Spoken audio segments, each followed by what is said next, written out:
యేసయ్యా.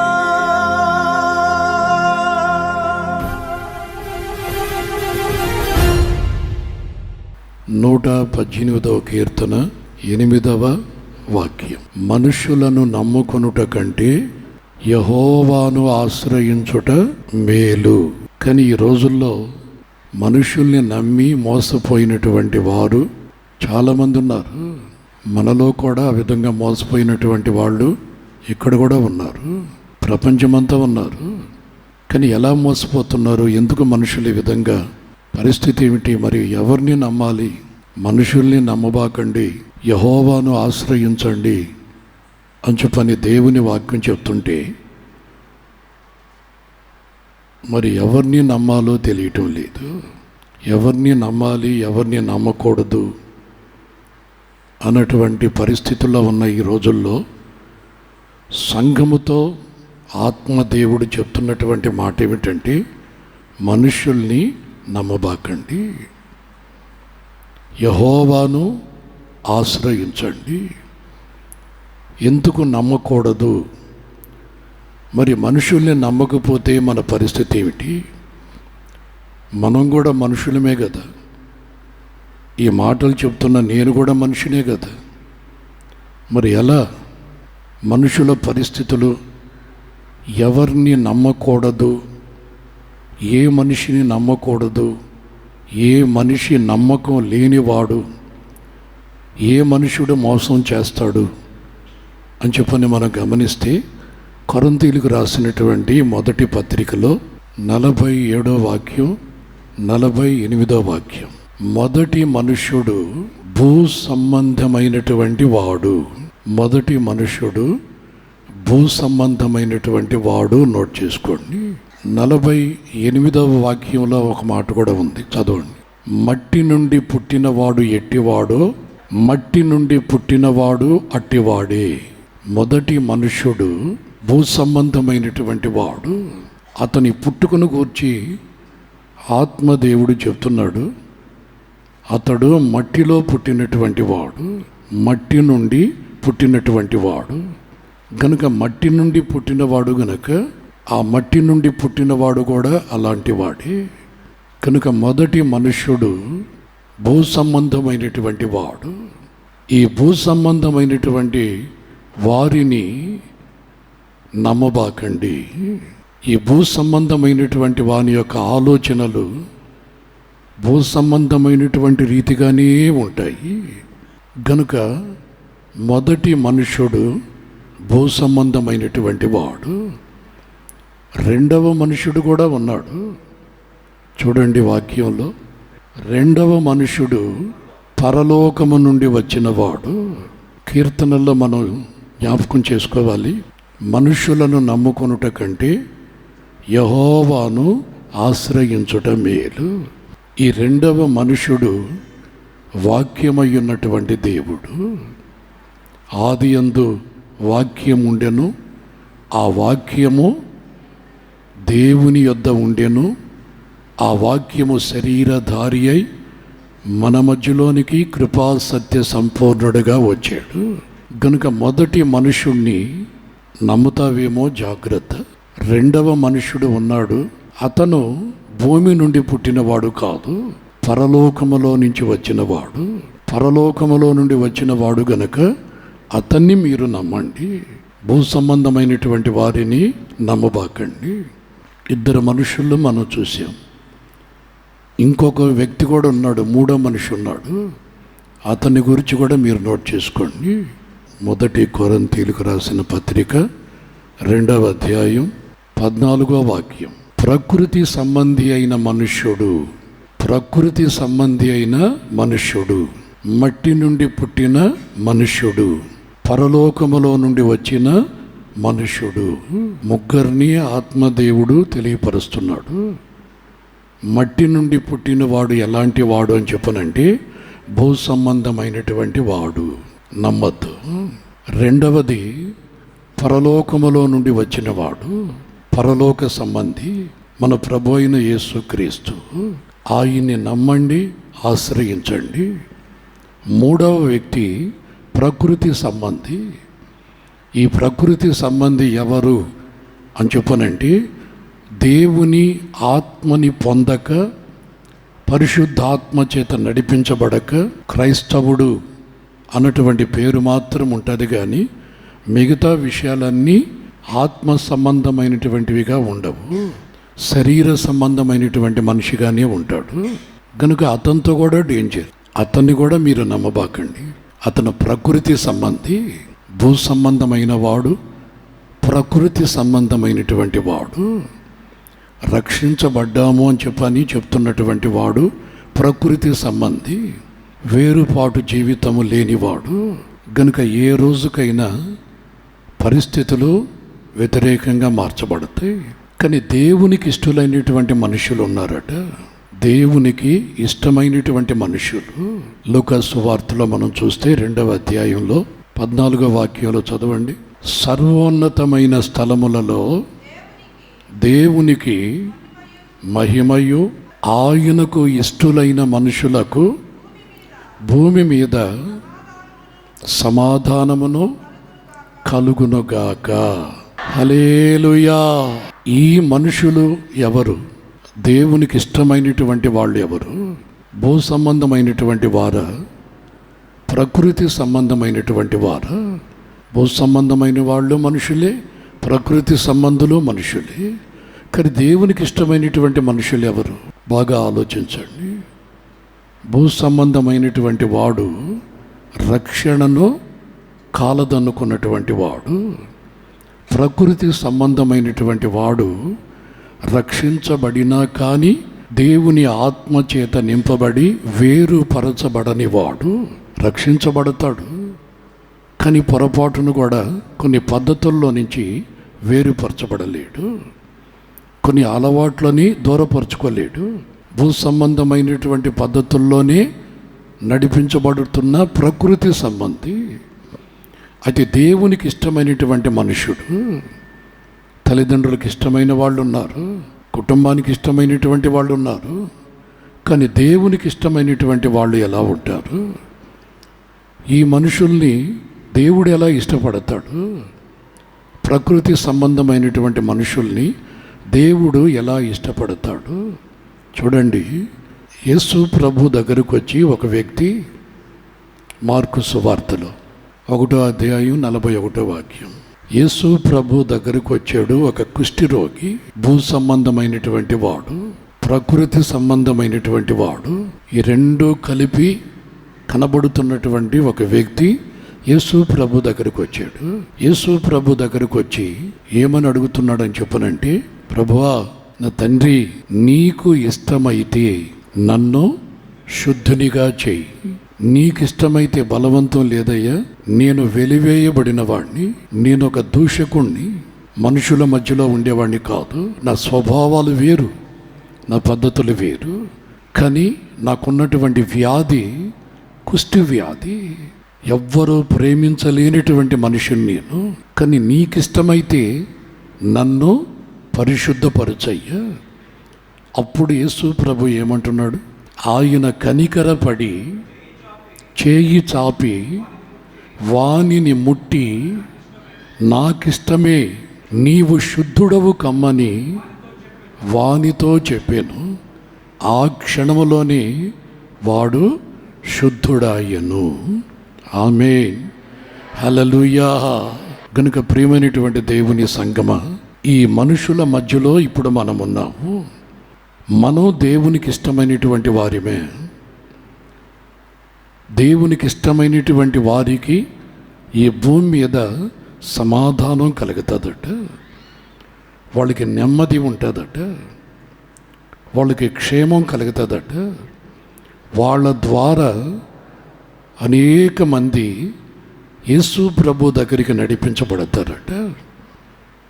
యేసు ప్రభుకి ఇష్టమైనటువంటి వారి ద్వారా ఆ కుటుంబమే రక్షింపబడుతుంది. సంఘంలో ఒకవేళ ఎవరైనా బలహీనులుగా ఉంటే, ఆ బలహీనులు తన సాక్ష్యాన్ని బట్టి బలపరచబడతారు. దేవునికి ఇష్టమైనటువంటి మనుషుల ద్వారా తోటి మనుషులకి కలుగుతున్నటువంటి లాభం, క్షేమం, నెమ్మది. గనుక ఈ భూ సంబంధమైనటువంటి వారు దేవునికి ఇష్టలుగా బ్రతకాలి. ప్రకృతి సంబంధమైన వారు కూడా దేవునికి ఇష్టలు కావాలి. అది సాధ్యమా అని చెప్పనంటే, ఈ ఒక్క కుష్టి రోగి తన సాక్ష్యం చాలా గొప్పది. దేవునికి ఇష్టడుగా బ్రతకాలని తన మనస్సులో తలంచి తానున్నటువంటి కుష్టి రోగి ఆ యొక్క గూడెంలో నుంచి మొదట వెలుపలికి వచ్చాడు. వెళుతున్నప్పుడు వాళ్ళు అడిగినటువంటి మాట, చంపేస్తారా? కుష్టి రోగులు బయట కనబడితే చంపేస్తారు. ఈ బ్రతుకులోనే బ్రతుకుతాం, నువ్వు వెళ్ళదురా బాబు అని చెప్పని అన్నారు. కానీ ఇతను, మీరు ఈ కంపులోనే బ్రతకండి, మీరు ఈ కంపులోనే బ్రతకండి, యేసు ప్రభుని నమ్మినా ఇలాగే బ్రతకండి, చర్చిల చుట్టూ తిరుగుతూ ఉన్నా ఇలాగే బ్రతకండి, కానీ నాకు ఆ బ్రతుకు నాకు ఇష్టం లేదు. అలాంటి బ్రతికి ఇప్పటికే కుష్టి ఒళ్ళంతా పాకిపోయింది, ఇంకా బ్రతకటం కష్టం. ఈ ఆఖరి క్షణాలలోనైనా భూ సంబంధమైనటువంటి వ్యక్తినైనా నేను, ప్రకృతి సంబంధమైనటువంటి నేను దేవునికి ఇష్టడుగా కొద్ది రోజులైనా బ్రతుకుతా. కుష్టి రోగుల మధ్యలో నుంచి వెలుపలికి వచ్చి యేసు ప్రభు పాదాల మీద పడి, అయ్యా నీకిష్టమైతే నన్ను శుద్ధినిగా చేయి ప్రభు. భూమి మీద మనుషులకు, ఆయనకి ఇష్టమైనటువంటి మనుషులకు సమాధానము. ఆమేన్, హల్లెలూయా. ఒక కుష్టి రోగిని పరిశుద్ధ గ్రంథంలో ఆత్మదేవుడు మనకు పరిచయం చేస్తున్నాడు. ఇంకా మంచోళ్ళు ఆయనకు దొరకల. ఎంతమంది రాజులు లేరు, ఎంతమంది జ్ఞానులు లేరు. కుష్టి రోగిని మనకు పరిచయం చేస్తున్నాడు. ఇతని పరిస్థితిని మీరు గమనించండి. ఇతను ఒకప్పుడు భూ సంబంధమైన వాడు, అటు తర్వాత ప్రకృతి సంబంధి, అటు తర్వాత ఇప్పుడు నాకు ఇష్టమైనటువంటి మనుష్యుడు. కనుక ఇప్పుడు అతనికి కుటుంబములో సమాధానం, సంఘములో సమాధానం, సమాజములో విలువైనటువంటి జీవితం. కనుక నాకు ఇష్టమైనటువంటి మనుషులుగా మీరు కూడా ఉండాలి అని చెప్పని అనుకుంటే అతని మాదిరిగా మీ జీవితము నడిపించబడాలి. హల్లెలూయా. అతని మాదిరిగా మీరు నడిపించబడాలి. మట్టి నుండి పుట్టినవాడే, భూ సంబంధమైన వాడే, ప్రకృతి సంబంధమైన వాడే. కానీ అతను ఎక్కడికి వచ్చాడు అని చెప్పనంటే, మనుష్యులను నమ్ముట కంటే యెహోవాని ఆశ్రయించుట మేలు. ఇప్పుడు అతను ఎక్కడికి వచ్చాడు? ఎందుకు నాకు అతను ఇష్టమైనాడు? అతని పద్ధతులు నాకు ఇష్టపడ్డాయి. నేను ఎందుకు ఒక కుష్టి రోగిని ఇష్టపడి బాగు చేశానని చెప్పనంటే, అతడు నన్ను ఆశ్రయించినటువంటి వాడు, నా దగ్గర మేలు ఉంది అని చెప్పని గమనించిన వాడు, మనిషిగా తన జీవితాన్ని తానే అసహించుకున్నటువంటి వాడు. అసలు నేను మనిషినేనా? మనిషికి ఒక దెబ్బ, ఒక మాట, గొడ్డుకి ఒక దెబ్బ అంటారు. వాళ్ళతో కలవద్దు, వాళ్ళతో తిరగద్దు, ఆ పరిచయాలు మనకు అవసరం లేదు. సాక్ష్యం దెబ్బతింటావు, సాక్ష్యాన్ని పోగొట్టుకుంటావు. నీకు వాళ్ళ ద్వారా లాభం ఉండొచ్చు, నిన్ను వాళ్ళు చాలా ప్రేమించవచ్చు, కానీ తెలియకుండానే నీ సాక్ష్యం ఊర్లో, సంఘములో, కుటుంబాల మధ్యలో, నీ వాళ్ళ మధ్యలో సాక్ష్యం దెబ్బతింటుంది అని చెప్పని ఎన్నిసార్లు చెప్పినా, నాకు తండ్రి, కుమార, పరిశుద్ధాత్మ దేవునితో సహవాసం కంటే కూడా నాకు మనుషులతో సహవాసము. నేను దేవుని వాక్యాన్ని ఆశ్రయించను, ఆయన్ని నమ్మను, ఆయన ద్వారా వచ్చే మేలు నాకు అనవసరం, నాకు మనుషులు కావాలి. మోసపోతావు అని చెప్పనంటే నేను వాళ్ళని పూర్తిగా నమ్మాను. చూడండి, చాలామంది సాక్ష్యాన్ని పోగొట్టుకొని ప్రకృతి సంబంధుల మాదిరిగా బ్రతుకుతున్న ఈ రోజుల్లో దేవుడు ఒక మార్గం చూపుతున్నాడు. ఎప్పటికైనా మునిగిపోయింది లేదు.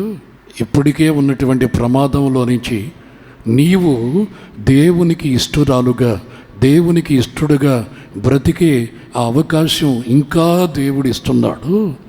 ఇప్పటికైనా మనుషుల్ని నమ్మక, మనుషులను ఆశ్రయించక, యెహోవాని ఆశ్రయించు.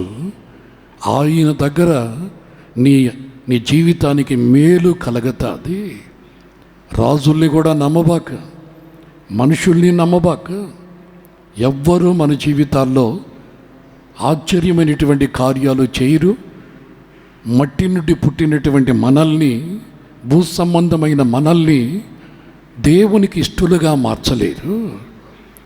గనుక దేవునికి ఇష్టలుగా మనం మారాలి అని చెప్పనంటే మనలో ఒక పశ్చాత్తాపం. మొదట ఆ భూ సంబంధమైనటువంటి బ్రతుకుతున్న అతను గమనించాడు, అసలు నేను మనిషినేనా? ఏడు నాకు కుటుంబం ఉంది, నేను క్రైస్తవుణ్ణి, నేను దేవుణ్ణి ఆరాధిస్తున్నవాణ్ణి, మనుషులకు ఇష్టడుగా బ్రతుకుతున్నానా, దేవునికి ఇష్టడుగా బ్రతుకుతున్నానా? ఇప్పుడు నేను ఎవరి మధ్యలో ఉన్నాను? కుష్ఠరోగుల మధ్యలోనే ఉన్నాడు. తన బ్రతుకుని, తన జీవితాన్ని ఒకసారి చూసుకున్నాడు. మనిషే అందరినీ చూసినటువంటి వాడే తన బ్రతుకును కూడా చూసుకున్నాడు. చూసుకొని తన మీదనే తాను ఒమ్ము వేసుకుంటున్నాడు, తన మీదనే తాను అసహించుకుంటున్నాడు. ఇలాగ బ్రతకాలన మనిషి అన్న తర్వాత ఇలాగ బ్రతకాలన? మనుషులకు ఇష్టలుగా బ్రతికే బ్రతుకు కూడా ఒక బ్రతికేనా? మనుషులకు ఇష్టలుగా బ్రతికితే మరి పుణ్యలోకంలో ఎవరు నడిపిస్తారు? పరలోకానికి ఎవరు తీసుకుని పోతారు? గనుక కుటుంబముతో ఉన్న, దేవుని సన్నిధిలో ఉన్న, రక్షించబడినటువంటి వారిమి అని చెప్పని అనుకున్నా నువ్వు ఎవరవో అప్పుడప్పుడు జ్ఞాపకం చేసుకోవాలి. నువ్వు ఎవరివి? మనిషివే, కానీ ఎలాంటి మనిషివి? భూ సంబంధమైనటువంటి మనిషివే. యేసు ప్రభుని నమ్మి ప్రకృతి సంబంధిగా బ్రతుకుతున్న మనిషివే. లేకపోతే బాప్తిస్మం పొంది ఆ పాపం అన్నటువంటి కుష్టి వ్యాధిని కడుక్కొని యేసు రక్తములో శుద్ధీకరించబడి ప్రకృతి సంబంధివి కాక ఆత్మ సంబంధివైతే దేవునికి ఇష్టమైనటువంటి మనిషివవుతావు. దేవుడు ఇష్టపడితే నీకు మేలు కలుగుతుంది. గనుక ప్రకృతి సంబంధి అయినటువంటి మనుష్యుడు ఆత్మ సంబంధమైనటువంటి వాక్యాన్ని గమనించలేడు. వాక్యంలో ఉంటుందిలేండి, ఇలా ఉండకూడదు, మనం ప్రకృతి సంబంధులుగా మనం ఉండకూడదు అని చెప్పానంటే చెప్పేదానికి బాగానే చెప్తారులేండి బాబు, మేము అలా ఉండలేం, రక్షించబడ్డాం చాలు, సంఘానికి వస్తున్నాం చాలు, ప్రకృతి సంబంధులుగానే ఉంటాం. ఎందుకంటే మాకు ఆత్మ సంబంధమైనటువంటి వాక్యము, ఆత్మ సంబంధమైనటువంటి మాటలు మాకు అర్థం కావు. అవి మాకు వెర్రితనంగా ఉంటాయి. దేవునికి ఇష్టలుగా బ్రతకండి, దేవునికి ఇష్టలుగా మనం బ్రతకాలి, ఈ విధంగా వేరుపరచబడాలి, బాప్తిసం పొందాలి, దేవుని ఆత్మచేత నింపబడాలి, క్రీస్తు పోలికలోనికి రావాలి, పరలోక రాజ్యానికి మన వారసులం కావాలి. ఇవన్నీ ప్రకృతి సంబంధులకి వెర్రితనంగా కనబడతాయి. లేకపోతే దేవునికి ఇష్టలుగా బ్రతకాలనేటువంటి ఆలోచన ఉంటుంది కదండి. మనుషులకి ఇష్టంగా నేను బ్రతకూడదు. ఏంటి, నా తండ్రికి ఏది ఇష్టమో, నా కుటుంబంలో వాళ్ళకి ఏది ఇష్టమో, సంఘములో ఉన్న సేవకుడికి ఎలా ఇష్టమో, దేవునికి ఎలా ఇష్టలుగా బ్రతకాలో అనేది మనిషి అన్న తర్వాత తెలుసుకోవాలి. అలా తెలుసుకోకుండా నడిపించబడితే ఆ వ్యాధి అది శరీరం మీదనే కాదు, ప్రాణంలోనికి జ్వరబడుతుంది, ఆత్మని ఆర్పివేస్తుంది. అది పూర్తిగా తల దగ్గర నుండి అరికాలి వరకు ఆ కుష్టి పాకిపోద్ది. చాలా ప్రమాదకరమైనటువంటి పరిస్థితి. నాకు ఇష్టం వచ్చినట్టు నేను ఉంటాను అనే మాటలో అర్థమేమిటో తెలుసా? నేను భూ సంబంధమైనటువంటి వ్యక్తిగానే ఉంటా, నేను ప్రకృతి సంబంధమైనటువంటి మనిషిగానే బ్రతకతా. వాళ్ళ మాదిరిగా వీళ్ళ మాదిరిగా నేను బ్రతకటం లేదే. ఏమండి, నా మాదిరిగా నేనే బ్రతుకుతున్నా. నీ మాదిరిగా నువ్వు ఎప్పుడైతే బ్రతుకుతావో ఈ ఇద్దరు మనుషుల్లో ఏదో ఒక రోగం జీవితంలో అలముకుంటుంది. భూ సంబంధమై అయినటువంటిదైనా ఉంటుంది, ప్రకృతి సంబంధమైనటువంటిదైనా ఉంటుంది. నా ఇష్టం, నా బ్రతుకు నా ఇష్టం, నేను అలాగే బ్రతుకుతా, నేనుగానే బ్రతుకుతా, నేనుగానే బ్రతుకుతానంటే నువ్వెవరివి? మట్టి నుండి పుట్టిన వాడివి. మరి పరలోకానికి ఎలా వెళతావు? దేవుని దగ్గర ఉన్నటువంటి మేలులు ఎలా పొందుకోగలుగుతావు? రక్త మాంసములు దేవుని రాజ్యాన్ని స్వతంత్రించుకోగలవా? బాగా ఆలోచించండి. కొంతమందికి దేవుని వాక్యము అర్థం కానిటువంటి పరిస్థితుల్లో ప్రకృతి సంబంధులుగా మేము రక్షించబడ్డామండి, బాప్తిసం కూడా పొందాం, ప్రతి ఆదివారం తెల్లటి వస్త్రాలు వేసుకొని పోతుంటాం, మంచిదే కాదని చెప్పలా. తెల్లటి వస్త్రాల మీద ఏదైనా ఒక మచ్చ పడిందంటే తిరిగి మరలా ఆదివారానికి వాటిని ధరించేదానికి వాటిని శుద్ధీకరించుకోవాలి, వాటిని పరిశుద్ధపరచుకోవాలి.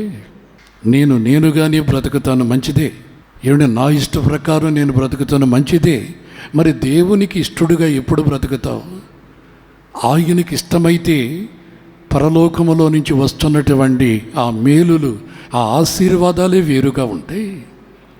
వాటిని ఎప్పుడు అనుభవిస్తావు? జీవితమే మోడుబారిపోతూ ఉంది. ఏమండి, జీవితము మోడుబారిపోతుంది, చిగురించే ఆ పరిస్థితులు లేవు. నా కర్మ, నా బ్రతుకు, ఏమండి, ఇదొక శాపం అని చెప్పని ప్రతి మనిషి తనను తాను శపించుకుంటూనే బ్రతుకుతున్నాడు. కానీ ఈ శాపములో నుంచి నేను ఎలా విడుదల పొందాలి? ఈ మూడబారినటువంటి బ్రతుకు చిగురించాలి. ఇది ఎలా? ఎవరి ఓరన నాటబడాలి? కుష్టి రోగిని చూసి మనల్ని నేర్చుకోమంటున్నాడు. అతను మట్టి నుండి పుట్టినవాడే, అతడు ప్రకృతి సంబంధి.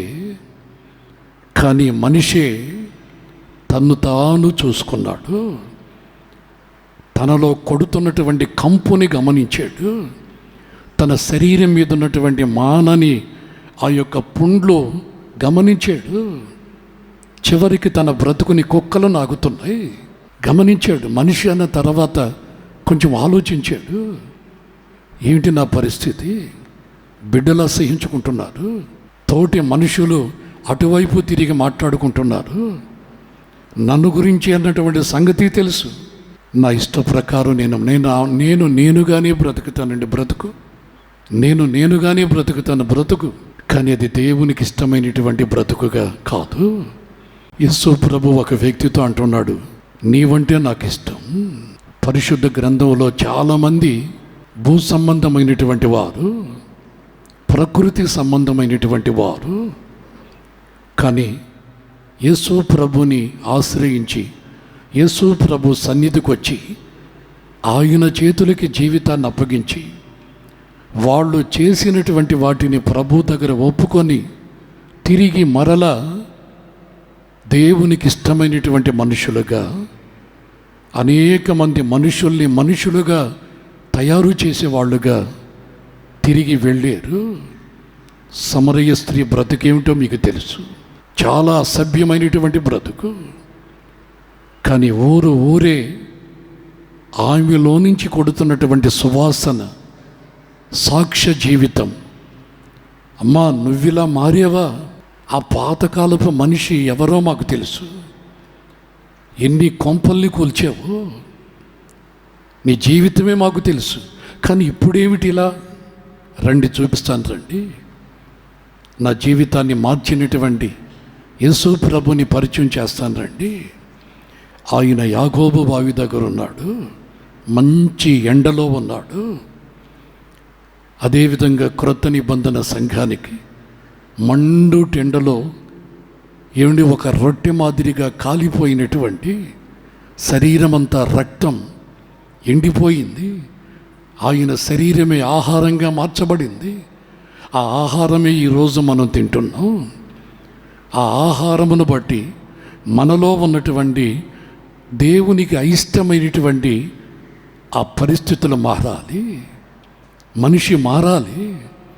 అందుకని మనిషి మారు మనసు పొందకపోతే, మారు మనసుకు సంబంధించిన ఫలములు ఫలించకపోతే భూ సంబంధమైనటువంటి మనిషిగానే ఉండిపోతాడు, ప్రకృతి సంబంధమైన మనిషిగానే ఉంటాడు, చర్చల చుట్టూ తిరుగుతూనే ఉంటాడు, సేవ కూడా చేస్తూనే ఉంటాడు.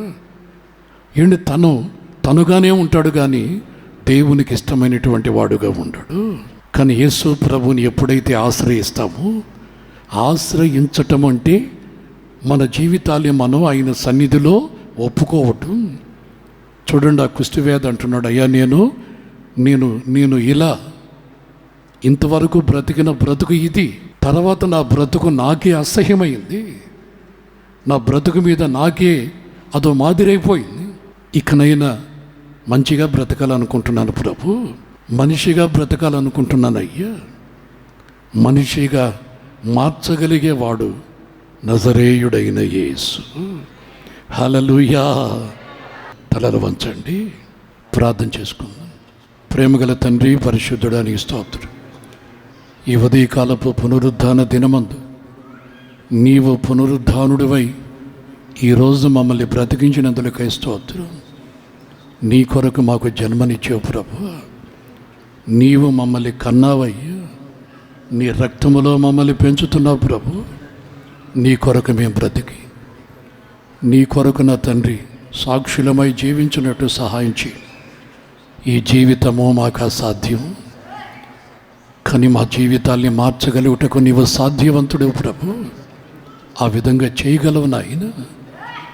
భయంకరమైనటువంటి జీవితాల్ని మార్చిన దేవుడవు. ఒక్కొక్కరిని నీ చేతులకు అప్పగించుకొని ప్రార్థిస్తుండగా మీరే తోడయ్యండి. నీతో జీవించుచూ ఉండగా నీ వలే మేము మార్చబడి నీ పోలికలోనికి వచ్చి నీ కొరకు ఈ శేష జీవితం జీవించబడేటట్టు సహాయం చేయమని, నీకు ఇష్టమైనటువంటి వారుగా జీవించుట కృప అనుగ్రహించండి. నీకు ఇష్టమైనటువంటి వారుగా ఈ భూమి మీద మనుషుల మధ్యలో నీ కొరకు బ్రతుకుటకు సహాయం చేయండి ప్రభు. ఒక్కొక్కరిని నీ చేతులకు అప్పగిస్తున్నా. ఈ వారమంతా జరుగుతున్నటువంటి ప్రయాణాల్లో నీ వాక్య పరిచర్యలో బలహీనుడైన నన్ను వాడుకోండి ప్రభు.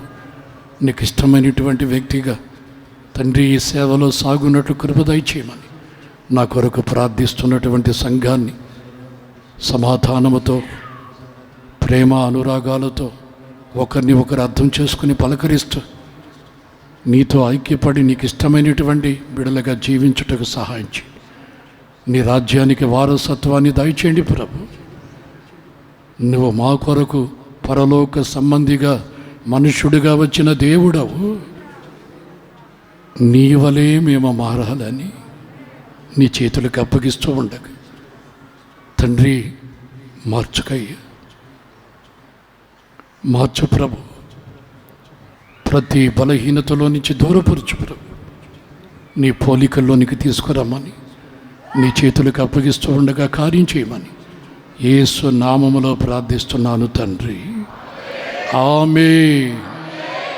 మన తండ్రి అయిన దేవుని ప్రేమయు, కుమారుడైన యేసు క్రీస్తు కృపయు, పరిశుద్ధాత్ముని యొక్క సన్నిధి సహవాసం మనకును సకల పరిశుద్ధులకును నిరంతరము తోడై పరలోక సంబంధమైనటువంటి మనుషుడైన యేసు క్రీస్తు కృప